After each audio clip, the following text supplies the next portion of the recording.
Hello everyone, welcome to Tasty Dish by Sethu Palaniappan. இன்னைக்கு Chettinad special சீனி இடியாப்பம் எப்படி செய்யறதுன்றத பார்க்க போறோம். சீனி இடியாப்பம் செய்யறதுக்கு நான் இடியாப்பம் ஆல்ரெடி செஞ்சு ரெடி பண்ணி வச்சிருக்கேங்க. குளிக்கு குழி புளிஞ்சு ரெடி பண்ணி வச்சிருக்கிறேன். இந்த இடியாப்பத்தை நம்ம உதுத்து விட்டுக்கலாங்க.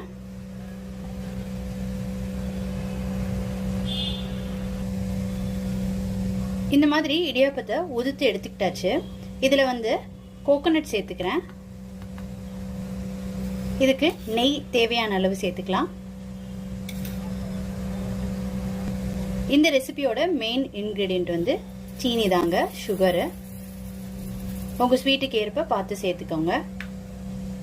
இப்போ இது எல்லாத்தையும் ஒன்று சேர்த்து மிக்ஸ் பண்ணிக்கலாம். எல்லாத்தையும் நல்லா ஒன்று சேர்த்து மிக்ஸ் பண்ணியாச்சுங்க.